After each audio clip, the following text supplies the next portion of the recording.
talk, music, get it all 24 hours on West Africa Democracy Radio 94.9 FM Dakar.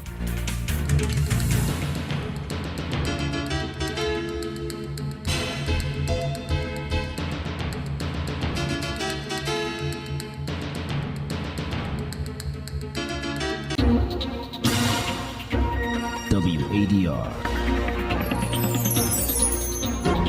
promoting dialogue.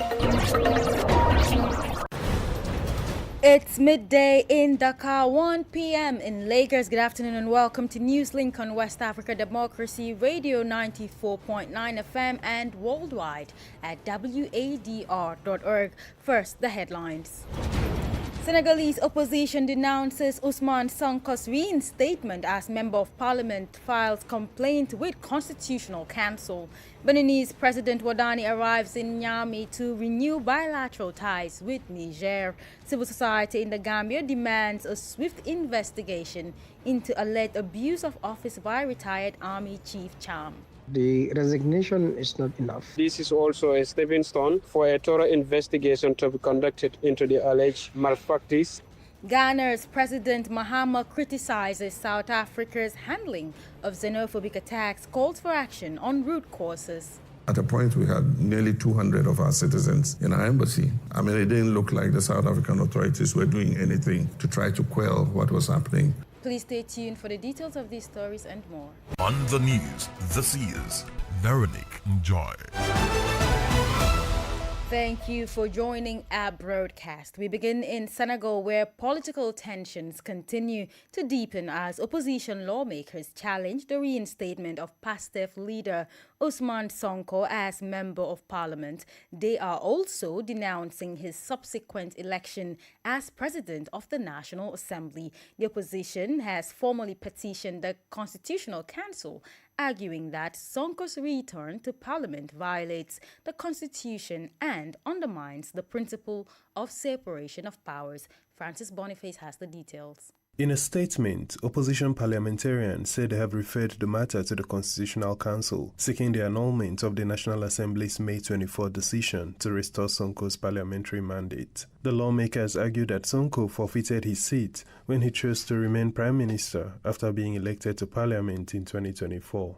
They maintained that holding a government position was constitutionally incompatible with parliamentary mandate, making his reinstatement unlawful. The opposition is also contesting Sonko's election as President of the National Assembly, describing both decisions as violations of constitutional provisions governing public office.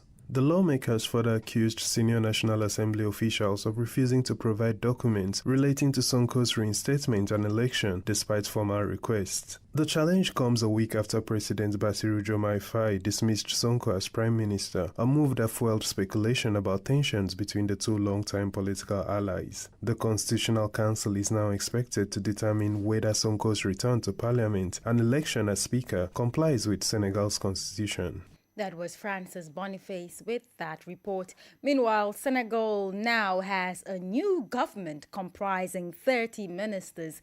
Unveiling the cabinet in a broadcast last night, Prime Minister Amadou Al-Aminou Mohamed Lo emphasized that the decision followed consultations led by President Bassirou Diomaye Faye and key political stakeholders. The Prime Minister said the new government will focus on accelerating reforms, boosting economic growth, and delivering on campaign promises through a pragmatic and result-oriented approach. The ruling party, PASTEF, led by Ousmane Sonko, who was dismissed from the Prime Minister office nearly 2 weeks ago, does not have any representatives in the new cabinet.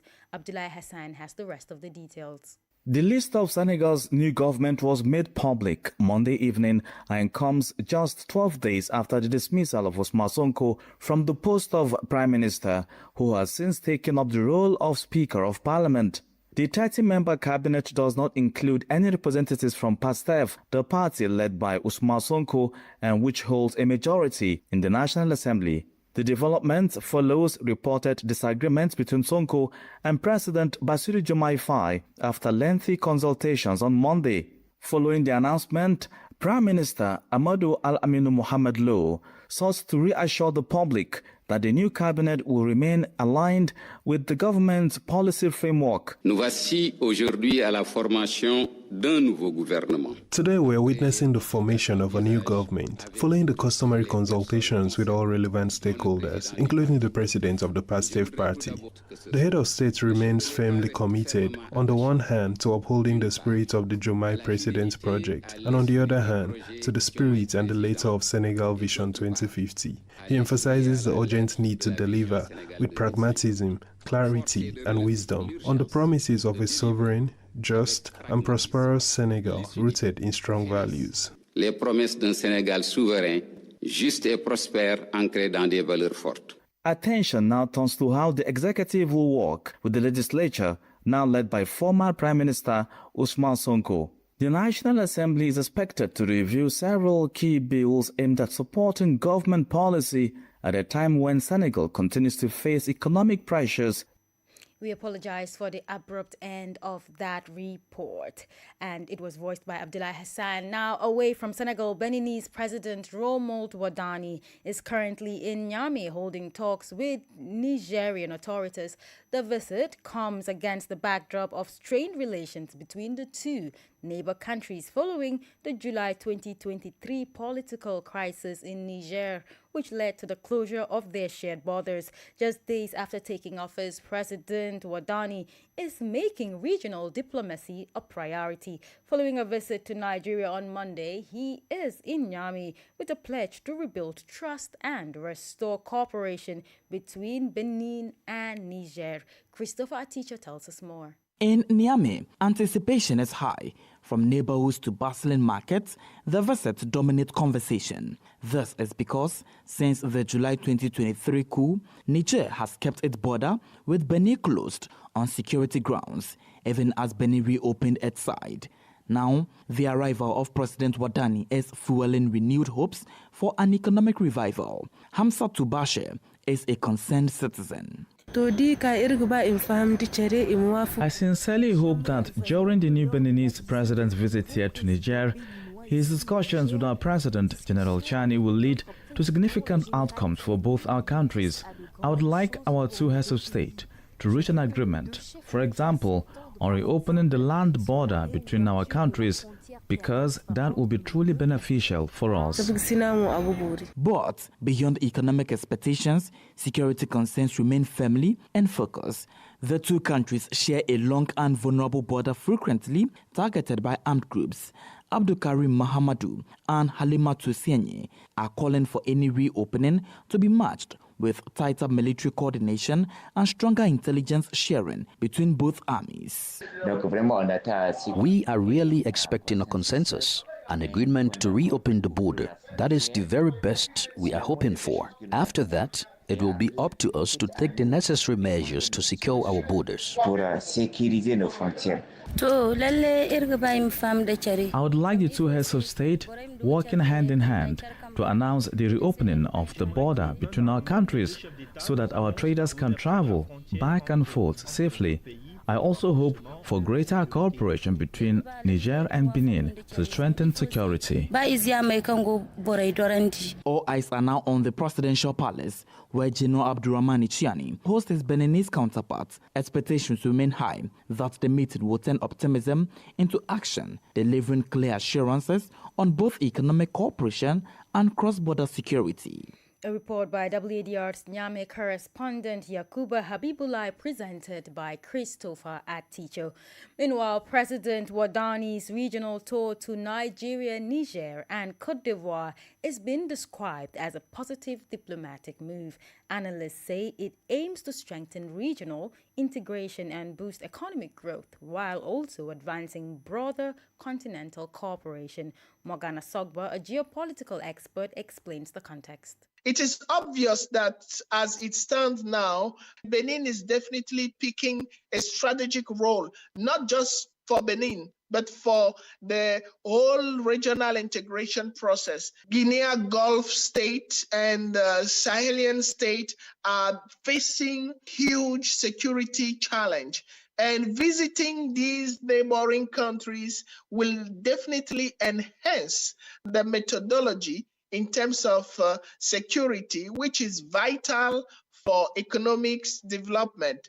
And more than the purpose in visiting the country, when you look at his agenda, which is fighting against extreme poverty and enhancing the development process, all these key partners are relevant for the progress in terms of strategies and cooperation to develop economy and to maintain a certain level of security. It is vital to collaborate and to cooperate with regional state. And these three that have been selected are key to the future of the country.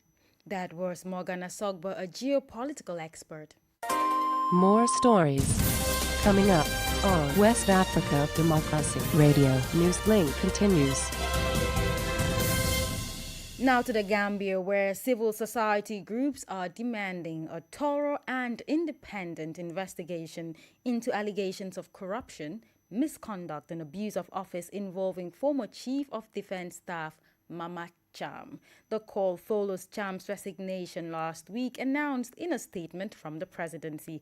Leading the demand are Gambians Against Looted Assets and the Edward Francis Small Center for Rights and Justice, which say resignation alone is not enough and that a full inquiry is needed to establish accountability and restore public confidence.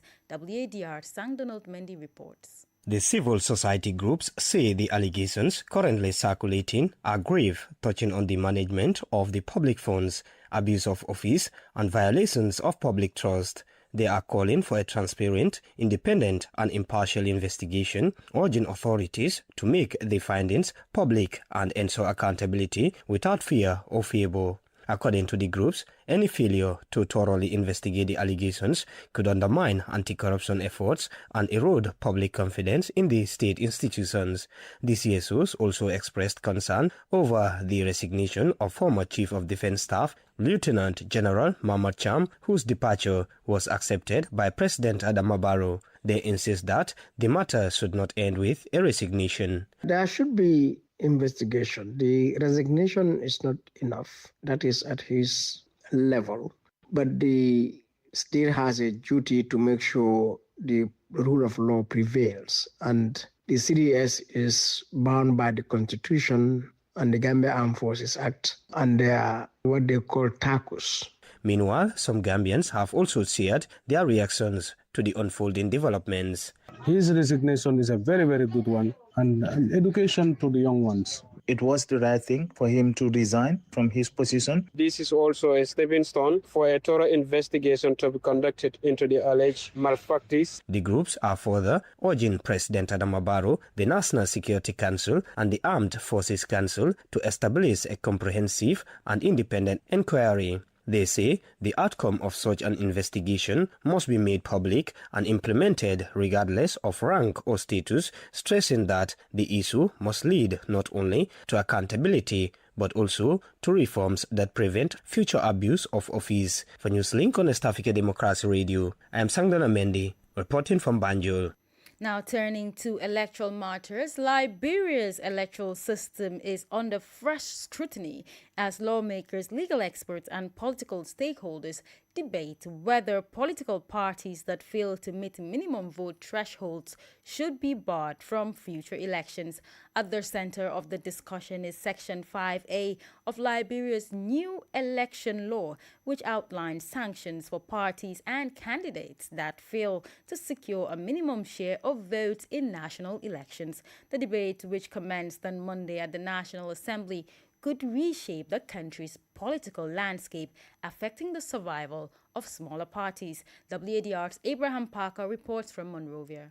The bill introduced to the House of Representatives seeks to repeal provisions in the elections law that allow political parties to be suspended, deregistered, or disqualified based on poor electoral performance. The proposed legislation, titled the Political Inclusion and Democratic Participation Amendment Act of 2026, was introduced by Nima County Representative Musa Bility. He argues that penalizing political parties for weak electoral performance, undermines constitutional democracy, and restricts political participation. This issue surfaced during the confirmation hearing of Jonathan Wadr as a chairman designate for the National Elections Commission before the Liberian Senate. As the debate continues outside the legislature, political and legal experts have expressed mixed reactions. A prominent human rights lawyer, Tiawan Gongolo, has criticized the law, describing it as inconsistent with democratic principles and anti-constitutional freedoms. Still, supporters of the existing law argue that electoral thresholds are necessary to reduce ballot overcrowding and to discourage the proliferation of politically inactive parties with little national support. As of 2025 to 2026, Liberia has 46 registered political parties, according to the country's National Elections Commission. For Newslink on WADR, Abraham Parker, Monrovia. You're listening to Newslink on West Africa Democracy Radio 94.9 FM and worldwide at wadr.org. Here's a reminder of our top stories. Senegalese opposition denouncing Ousmane Sonko's reinstatement as Member of Parliament files complaint with Constitutional Council. Beninese President Wadani arrives in Niamey to renew bilateral ties with Niger. Civil society in the Gambia demands a swift investigation into alleged abuse of office by retired Armed Chief Cham. Still ahead in the news, Ghana's President Mahama criticizes South Africa's handling of xenophobic attacks, calls for action on root causes. We also have the press review, guest interview, and sports news. Stay with us. Fresh and breaking news all the time. Hear it first as the news breaks, only on West Africa Democracy Radio. Newslink continues. Thank you for staying with us. Ghana's President John Dramani Mahama has criticized South African authorities for what he describes as an inadequate response to recent xenophobic attacks against foreign nationals, including Ghanaians. While defending Ghana's decision to evacuate affected citizens, he says African countries must support South Africa in addressing the underlying causes of the recurring violence. From Accra, Nadide Tete reports. Speaking at Chatham House in London on Monday, President John Dramani Mahama said Ghana was left with little choice but to evacuate citizens affected by recent xenophobic attacks in South Africa. According to him, the violence created a climate of fear for foreign nationals, forcing many Ghanaians to abandon their businesses and seek refuge at Ghana's High Commission. It created a very toxic atmosphere. And so at a point we had nearly 200 of our citizens in our embassy. And I mean, it didn't look like the South African authorities were doing anything to try to quell what was happening and also to provide protection to those who had been displaced. And so we had no option but to evacuate our citizens. President Mahama said the recurring attacks require more than emergency responses and urged greater attention to the factors fueling hostility towards foreign nationals. The president also challenged the perception that migrants are responsible for unemployment, arguing that forcing foreigners out of the country will not solve South Africa's economic difficulties. We need to drill down to what causes these flare-ups in terms of xenophobia. I think that there might be some structural issues that are a carryover of the apartheid era. Let all the Africans leave. After the last fellow African leaves, is it going to change unemployment among blacks in South Africa?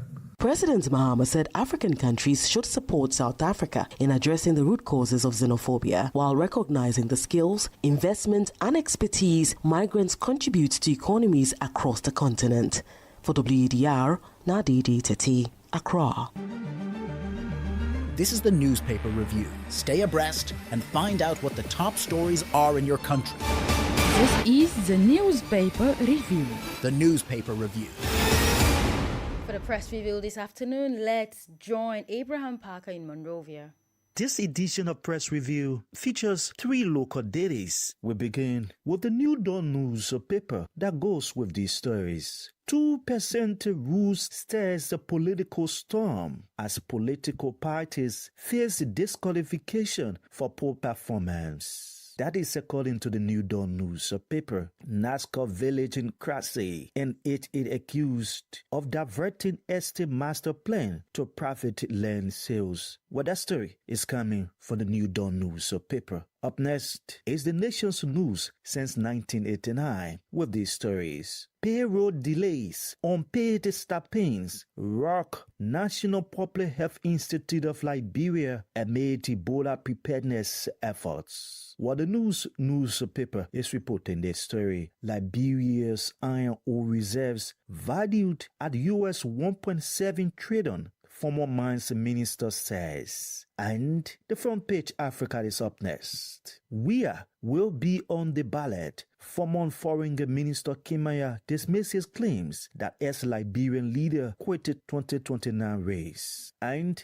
Liberia not affected. U.S. to drastically slash embassy visa processing across Africa within 20 countries. Well, that's according to Front Page Africa News paper. That does it for this edition of Press Review. Thanks so kindly for joining us, and it's back to you in studio. Thank you, Abraham Faka, for the Press Review. Politics, analysis on major news, social matters, and all.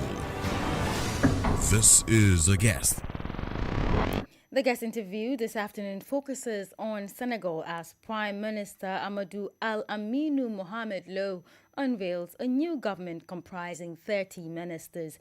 Mamadou Chor, a Senegalese political analyst, weighs in on the formation of the new government and its critical task in hand. Having 30 ministers is reasonable in a country like Senegal, because sometimes you can have in country where you have 40 or 50 ministers, which is too many. So when you look at the list, you can be sure that now the split between Ousmane Sonko and Bassirou Diomaye Faye, the split is now real. So Pastef decided not to join the government, even if we notice that some members of this party are in the list. But these people can be considered not being longer member of this party, because the party decided not to be part of this government. So we can say that the president, Bassirou Diomaye Faye, now has his own government. So with a prime minister who obeyed him on a daily basis, because at the time he was complaining of his former prime minister who maybe did or not obeying him most of the time. Now he has a government of his own. But what does the composition of this cabinet tell us about President Faye's governing priorities and the political strategy for the next few years ahead? So, I mean, when we listen to the prime minister, he said that the government is a government of mission. It means they are well aware that there are a lot of expectations from Senegalese. Everybody knows that we are the country.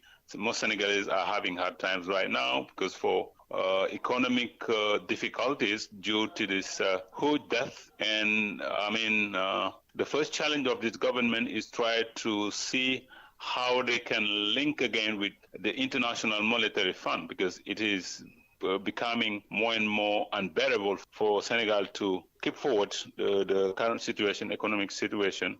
So that's why having Aminou Lo as a prime minister maybe can help try to smooth the relation between Senegal and IMF again, because, the fact of not having, even if very, very early an agreement with IMF, are making the situation tougher for President Diomaye Faye. Now, talking about the IMF, several key ministries, including the Interior, Economy and Finance, Foreign Affairs and Justice portfolios have been entrusted to new figures. How consequential are these appointments and these new officials taking over these important roles? Yeah, when you look at even the Ministry of the Economy and the Budget, this ministry, we used to have two different ministers. Now, it is only one person. So we went back to the situation before the arrival of President Bassirou Diomaye Faye.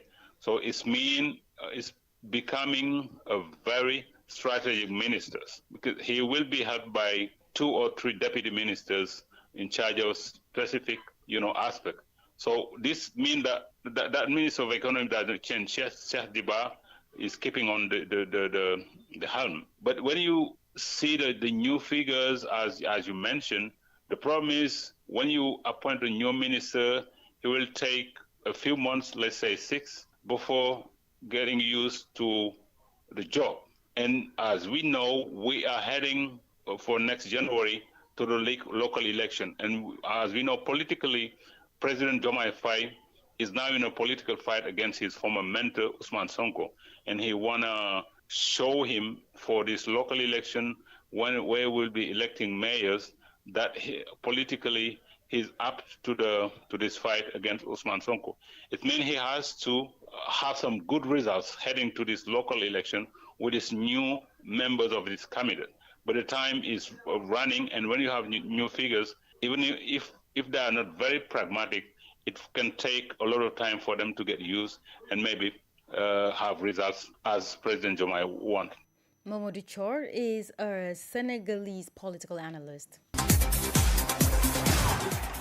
And now to sports news, and Tanzania will clash with Senegal in a blockbuster final of the Total Energies CAF on the 17th Africa Cup of Nations Morocco 2026 at the Moulay El Hassan Stadium in Rabat today, Tuesday at 7 p.m. GMT. Tanzania is seeking to make history as they appear in their first final at the age group level, building on the success of the back-to-back victories in the CAF African Schools Football Championship in 2024 and 2025. Senegal were crowned African champions for the first time in 2023 edition and are looking to reclaim the trophy.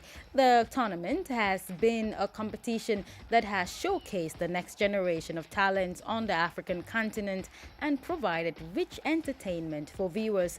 Both Tanzania and Senegal have already booked their places in the FIFA Under-17 World Cup 2026 later this year, along with Egypt, who finished third with a 2-0 win over Morocco in the bronze medal match on Monday. Côte d'Ivoire, Cameroon, Mali, Algeria, Uganda, and debutants Mozambique. And that's all for the sports news. We have come to the end of this edition of Newslink on West Africa Democracy Radio, broadcasting from Dakar, Senegal. Thank you for listening, and many thanks to Mustafa Sek and Joacino Capagomis for the technical assistance. Do interact with us via our social media platforms, X, Instagram, and Facebook at WADR English. I am Veronique Njai. Good afternoon. We thank you for listening to Newslink in Nigeria on Love FM Abuja and Darling FM Owerri. In the Gambia on Hot FM Banjul, Hilltop FM and Veritas Radio in Serekunda. Thank you for listening on Alternative Youth Radio Lofa County, Liberia, Radio Kegaman in Nimba County, and DCN Radio Riverses County. A big thank you to Radio Baft FM in Sierra Leone for listening, and in Ghana we thank Radio Pad in Damango and Royals FM in Wenchi. Thank you all for listening to Newslink. WADR. You can listen to us on 94.9 FM in Dakar through our website www.wadr.org. West Africa Democracy Radio. West Africa Democracy Radio. West Africa. West Africa Democracy Radio. 94.9 FM. Citizens R is evolving as the WADR's partnership with NET continues. Your NET Democracy and Governance program is going to the Sahel. We will focus on Mali, Burkina Faso, Niger, and other West African countries, including Benin, Togo, Nigeria, and the Gambia. Bolder conversations, real voices, inclusive discussions. Let's talk democracy. Let's talk governance. Let's talk your truth. Citizens R Season 2 in partnership with the National Endowment for Democracy, NET, on West